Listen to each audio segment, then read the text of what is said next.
अब मैं तुम्हें उस परमात्मा का स्वरूप बताता हूँ। तो अब गुरु कह रहे हैं अपने शिष्य से, सदगुरु, कि अब मैं आपको उस परमात्मा के स्वरूप के बारे में बताता हूँ।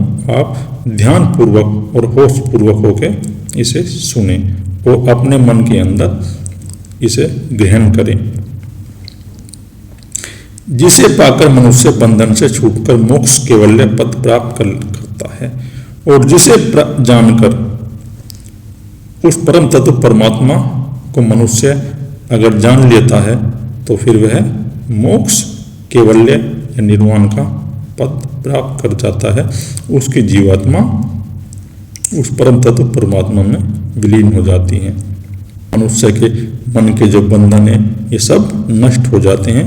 जब हमें उस परम तत्व परमात्मा का अनुभव हो जाता है तो हमें कैवल्य निर्वाण या मोक्ष प्राप्त हो जाता है। यह जो अहंकार है इसका आधार हम स्वयं ही हैं। तो ये जो हमारा अहंकार है, मैं ऐसा करता है, हर वस्तु में जो मैंपन का अहंकार करता है कि मेरा शरीर है, मेरा घर है, मेरे बच्चे हैं, मेरी पत्नी है, ये मेरी जमीन है, तो वो हर जितनी भी संसार की वस्तुएं हैं जो प्रकृति से उत्पन्न है उसमें मैंपन का जो अहंकार है, मैं का जो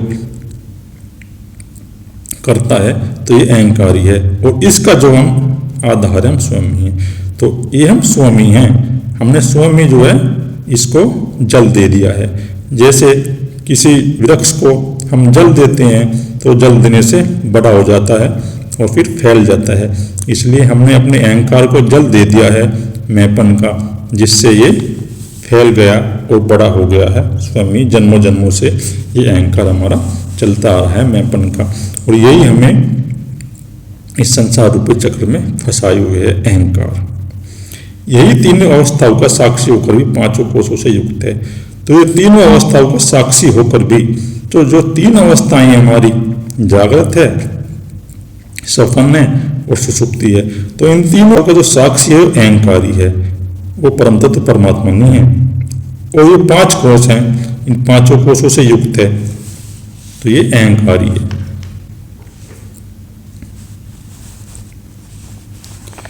जो जागृत, सपन और सुषुप्ति तीनों अवस्थाओं में बुद्धि और उसकी वृत्तियों के होने और न होने को ही अहंकार जानना चाहिए। जागृत अवस्था में, सपन अवस्था में और सुषुप्ति अवस्थाओं में बुद्धि और उसकी वृत्तियों के होने और न होने को ही अहंकार जानना चाहिए। जो बुद्धि से उत्पन्न है उनकी वृत्तियां हैं, तो वही हमारा अहंकार है, जो मैंपन का अहंकार कर रहा है। मैं वो तीनों अवस्थाओं में ये प्रकट रहता है। जो स्वयं सबको देखता है किंतु जिसको कोई नहीं देख सकता, और जो बुद्धि को प्रकाशित करता है परंतु बुद्धि जिसे प्रकाशित नहीं कर सकती। तो जो स्वयं सबको देखता है तो वह साक्षी इन तीनों अवस्थाओं का देखने वाला है, साक्षी। किंतु वो अहंकार को भी देखता है। अहम भाव जो हमारे अंदर है, जो कारण शरीर है, इसका भी वही साक्षी है, वो परम तत्व परमात्मा। किंतु जिसको कोई नहीं देख सकता, परंतु उसे कोई नहीं देख सकता, वह केवल अनुभव में आता है, हमारे भीतर वह प्रकट होता है। जब परम तत्व तो हमारे अनुभव में आता है, और जो बुद्धि को प्रकाशित करता है, परंतु जिसे बुद्धि प्रकाशित नहीं करती। तो बुद्धि हमारी उसे प्रकाशित नहीं करती, जो ये हमारी बुद्धि है उसी को भी है परम तत्व परमात्मा ही प्रकाशित करता है। जिसने सारे विश्व को धारण किया है किंतु जिसे कोई धारण नहीं कर सकता, तो उसी ने सारे विश्व को, और जो ब्रह्मांड में जितने भी लोग हैं वो उसी की सत्ता के अनुसार ही कार्य कर रहे हैं। और हमारी पृथ्वी और ये सूर्य मंडल है, ये भी उस परम तत्व परमात्मा की सत्ता से ही कार्य कर रहे हैं, जिससे ये सारा जगत प्रकाशित हो रहा है। तो ये सारा जगत जिससे प्रकाशित हो रहा है वही परम तत्व परमात्मा है, जिसके सानिध्य मात्र से शरीर, मन, बुद्धि प्रेरित होकर अपने अपने विषयों में कार्य करते हैं।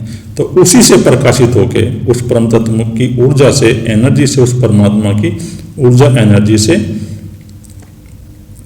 ये शरीर भी हमारा उसी से प्रकाशित है, मन भी हमारा उसी परम तत्व से प्रकाशित है और बुद्धि भी। तो ये सब उसी के शक्ति के अनुसार हमें इस संसार में कार्य करा रहे हैं। इस शरीर के माध्यम से मन और बुद्धि वही परमात्मा और परम तत्व की ऊर्जा एनर्जी से ये मन और बुद्धि हमारा कार्य कर रहे हैं और ये हमें विषयों में ले जाते हैं और कार्य करते हैं। अहंकार से लेकर शरीर आदि जितने सुख व विषय विकार हैं जो उस परम तत्व के द्वारा बादलों के समान माने गए हैं, जिस प्रकार आकाश में बादल। तो अहंकार से लेकर शरीर आदि जितने सुख व विषय हैं, तो अहंकार से लेकर मन, बुद्धि और शरीर इंद्रियों से जो हमें सुख प्राप्त होता है और विषय को जो हम अनुभव करते हैं मन के द्वारा, तो वह परम तत्व नहीं है, ये सब विकारी हैं जो उस परम तत्व के द्वारा बादलों के समान माने गए हैं। तो कैसे माने गए हैं सारे विकार? जैसे सूर्य के तेज से ही आकाश को बादल घेर लेते हैं, घटा घेर लेती है, तो फिर हमें जब घटा सारे आकाश में फैल जाती है तो सूर्य ढक जाता है और वहाँ पर अंधेरा हो जाता है, तो हमें फिर सूर्य दिखाई नहीं देता।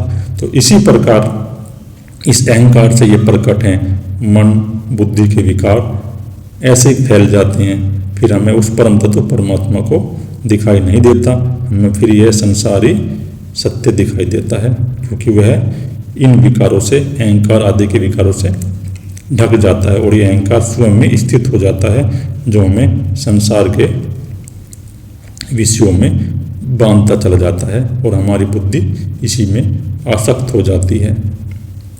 ये बादलों के समान माने गए हैं, जिस प्रकार आकाश में बादल, ऐसे ही है।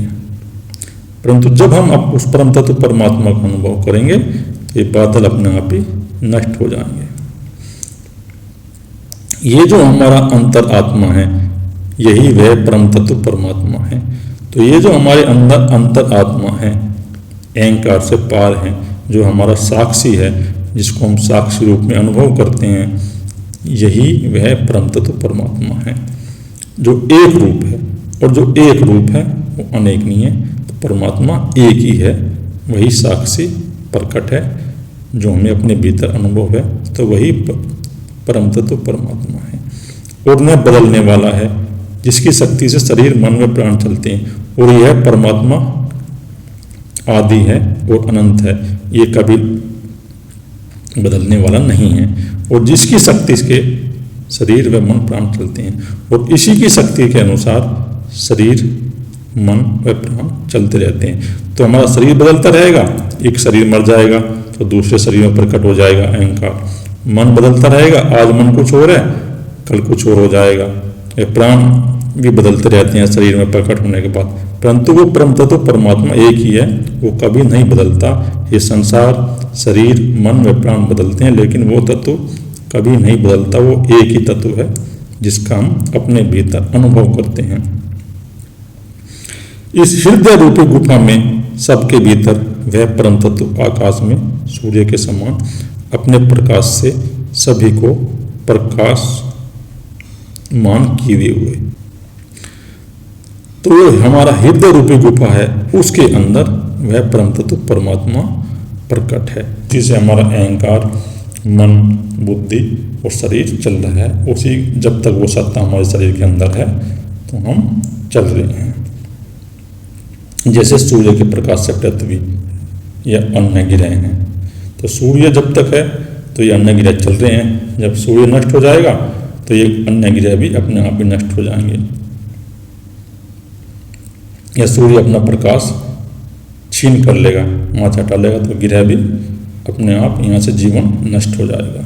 तो इसी प्रकार जब हमारे हृदय से वह परम तत्व परमात्मा अपने आप को समेट लेता है, ना निकल जाता है, तो हमारा शरीर, मन, बुद्धि ये सब नष्ट हो जाते हैं।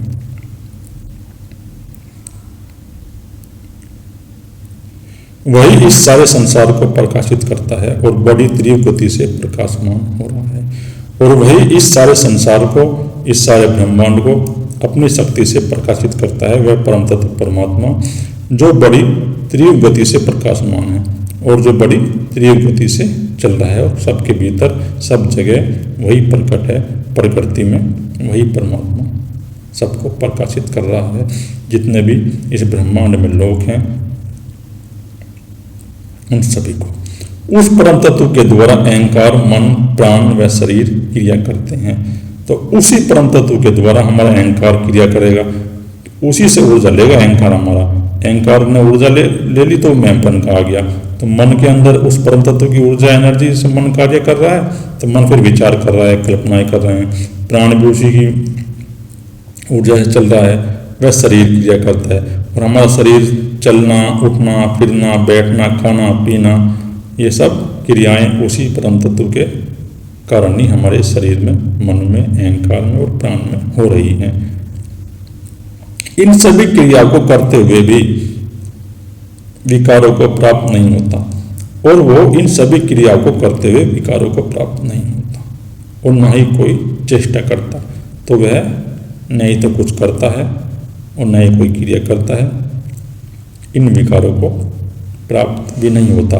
ये जो विकार हम अनुभव करते हैं मन और बुद्धि के माध्यम से अपने शरीर में, तो वो इन विकारों को प्राप्त नहीं होता। वह तो नित्य परम तत्व एक ही है और ना ही वह कोई चेष्टा करता और वो कर्म भी कोई नहीं करता। ये कर्म भी हमारा जो मैंपन का अहंकार है यही हमें कर्म के लिए बाध्य करता है और भिन्न भिन्न शरीरों में फिर यही जन्म लेता है। वो परम तत्व परमात्मा कुछ नहीं करता, वह निर्विकार है जो सबका साक्षी है। वह परम तत्व ना ही तो जन्म लेता है और ना ही मृत्यु प्राप्त होता है। तो वह परम तत्व जो है वो जन्म भी नहीं ले रहा और मृत्यु को प्राप्त भी नहीं होता। तो जन्म कौन लेता है? तो जन्म लेता है जो हमारा अहंकार है, सूक्ष्म शरीर है, कारण शरीर है। तो नेक्स्ट जन्म में, अगले शरीर में जो प्रकट होते हैं, तो ये अहंकार परम तत्व ही प्रकट होता है प्राप्त। और जब हमारा शरीर मृत्यु को प्राप्त हो जाता है और ना ही बढ़ता है और ना ही घटता है, और यह ना ही बढ़ता है ना घटता है। हमारा शरीर बढ़ेगा और शरीर ही हमारा घटेगा, बढ़ेगा। तो वह परम तत्व जैसा है वैसा ही नित्य ही रहेगा और ना ही विकारों को प्राप्त होता है और ना ही वह विकारों को प्राप्त होता है। विकार तो हमारे मन के अंदर, शरीर के अंदर है जो हमें अनुभव करा रहे हैं। वह नित्य है और शरीर के नष्ट होने पर भी रहता है और घर के टूटने पर घटाकाश के समान लीन नहीं होता। और वह शरीर के नष्ट होने पर भी रहता है। जैसे घट है, मटका है, उस मटके के अंदर जो खाली स्थान है आकाश, अगर हम मटके को तोड़ दे तो वह खाली स्थान कहीं नहीं जाता, वो वहीं रहता है। मटका टूट गया लेकिन खाली स्थान तो जैसा था, जहाँ था, वो वहीं रहेगा। तो ऐसे ही परम तत्व परमात्मा है। हमारा शरीर नष्ट हो गया, शरीर टूट गया, खत्म हो गया, तो परम तत्व तो जहाँ है, जैसा है, वो वैसा ही रहेगा। यह लीन नहीं होता, यह नष्ट नहीं होता। और वह प्रकृति के सभी विकारों से अलग है। तो प्रकृति के अंदर जितने भी विकार हैं, ये काम, क्रोध, लोभ, मोह, अहंकार, हमारे मन के अंदर ये जो कल्पनाएं उठ रही हैं संसार की वस्तु को प्राप्त करने की, तो वह परम तत्व परमात्मा इन सब से अलग है। प्रकृति उसकी सत्ता के अनुसार कार्य कर रही है लेकिन इनसे अलग है। वह शुद्ध चेतन स्वरूप और निर्विकार परमात्मा सभी को प्रकाशित करता है। तो वह निर्विकार परमात्मा सभी को प्रकाशित करता है। वृक्षों को भी वही प्रकाशित करता है, पशुओं के अंदर भी वही है, पक्षियों के अंदर भी वही है, जितने भी जीव जंतु और प्रकृति है उन सब के अंदर और बाहर वही परमात्मा है और वही सभी प्रकाशित करता है। और वही जागृत आदि अवस्थाओं में अहंकार बन जाता है और जागृत अवस्थाओं में वही अहंकार बन जाता है, वही परम तत्व परमात्मा। और वही मन व बुद्धि का साक्षी रूप है और विराजमान है और वही मन और बुद्धि को देखने वाला है, साक्षी रूप है। मन और बुद्धि वहीं से क्रिया कर रही हैं परम तत्व परमात्मा से। तो ये जो हमारा साक्षी रूप परमात्मा ये शरीर में अहंकार कर लेता है कि मैं हूँ, ऐसा भाव बना लेता है कि शरीर हूँ, मैं हूँ। तो ये फिर प्रकट होता रहता है, ये अहंकार ही हमारा प्रकट होता रहता है। और उस अहंकार में हमारे मन और बुद्धि विलीन हो जाते हैं। तो ये शरीर टूटा तो वो अगले शरीर में अहंकार प्रकट हो गया, तो ये शरीर गया तो दूसरे शरीर में अहंकार प्रकट हुआ। तो ये हमारा अहंकार नहीं मरता, ये प्रकट हो जाता है, ये बढ़ता चला जाता है, बढ़ता चला जाता है, फैलता चला जाता है। और वही परमात्मा परम तत्व अहंकार और मन व बुद्धि का साक्षी रूप है। तो अहंकार का भी वही, अहंकार को देखने वाला है, मन को देखने वाला है, और बुद्धि को भी वही परमात्मा देखने वाला है, और वही इन सब का साक्षी है और विराजमान है, और निर्विकार परम तत्व परमात्मा ही है। तुम इस आत्मा के संयम से, तो इस आत्मा के संयम से मन व चित्त को करके ऐसा मैं हूँ अपने अंतःकरण में अनुभव करो। तो अपने अंतःकरण में अनुभव करो मन और चित्त के अंदर कि वो परम तत्व परमात्मा मैं ही हूँ, मैं ना तो मन हूँ और ना ही बुद्धि हूँ। ये जो विकार और विषय हमारे मन के अंदर उठ रहे हैं ये मैं नहीं हूँ। तो इस प्रकार आप अपने अंतःकरण में ये अनुभव करो कि मैं वो ही परम तत्व परमात्मा हूँ। और इस प्रकार जन्म मरण रूपी तरंगों वाले इस कल्पना रूपी संसार सागर को पार करके उस परमात्मा में अपने मन को स्थिर कर दो। तो इस प्रकार अगर आप अनुभव करोगे तो धीरे धीरे आपकी ये मन की कल्पनाएं नष्ट हो जाएंगी। और जब आप ये अनुभव करोगे मन के अंदर जो हमारे ये विचार उठ रहे हैं, मैं ये कल्पना नहीं हूँ या ये शरीर नहीं हूँ, तो आपको फिर धीरे धीरे उस परम तत्व परमात्मा का अनुभव होगा। जब आप अपने मन को वर्तमान में रखोगे, मन का जो स्वभाव है वो भूतकाल में रहता है या भविष्य काल में रहता है, तो इसलिए इसको मन को आप वर्तमान काल में स्थिर करो और यह अपने अंदर भाव रखो कि वह परम तत्व परमात्मा मैं ही हूँ, ना मैं अहंकार हूँ, ना मैं मन हूँ, ना मैं बुद्धि हूँ, ना मैं शरीर हूँ, और ये विषय विकार भी मैं नहीं हूँ। जब आप अपने अंतःकरण में ऐसा अनुभव करोगे और जब आपके भीतर वो परम तत्व परमात्मा उत्पन्न हो जाएगा, तो आप जन्म और मरण रूपी संसार को की कल्पना को पार करके उस परम तत्व में स्थिर हो जाओगे। तो जब आपको उस परम तत्व परमात्मा का अनुभव हो जाएगा अपने अंदर, अपने भीतर ध्यान के द्वारा और अभ्यास के द्वारा, फिर आप उस परम तत्व परमात्मा में विलीन हो जाओगे। आपका मन, बुद्धि और अहंकार उसी परम तत्व परमात्मा में विलीन हो जाएगा। सूक्ष्म शरीर और कारण शरीर भी आपका नष्ट हो जाएगा। फिर आपको वही परम तत्व परमात्मा सब जगह दिखाई देगा और फिर आप ये जन्म और मरण रूपी तरंगों से पार हो जाओगे। तो जन्म मरण रूपी तरंगे किसी की हैं? तो सतोगुण की तरंगे हैं, हमारे अहंकार में प्रकट होगी। रजोगुण की तरंगे प्रकट होगी, ये प्रकृति की तरंगे हैं। तमोगुण की तरंगे हमारे प्रकट होगी शरीर के अंदर। तो शरीर के अंदर जब ये हमारे अंदर प्रकट हो जाती हैं ये तरंगे, तो जो हमारा अगला जन्म होता है तो वो इन तरंगों के माध्यम से ही होता है।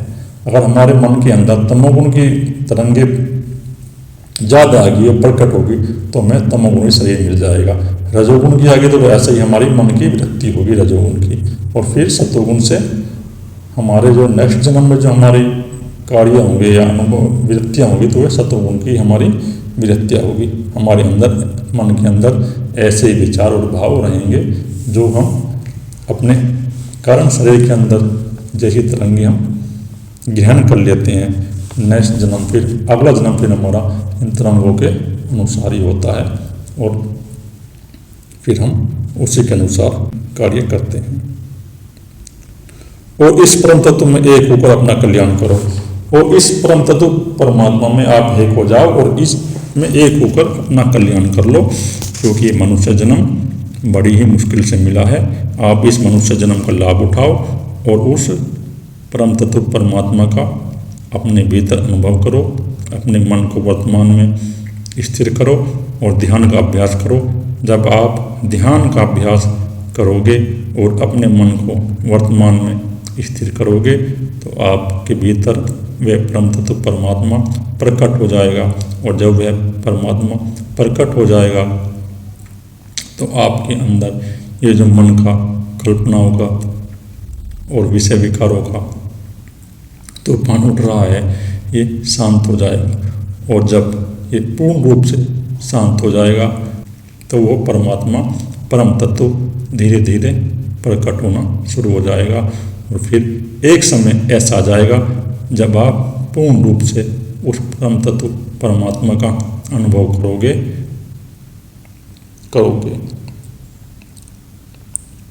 इस परमात्मा का अनुभव करके आप आपका कल्याण करो और इस जन्म और मन रूपी संसार को पार करो।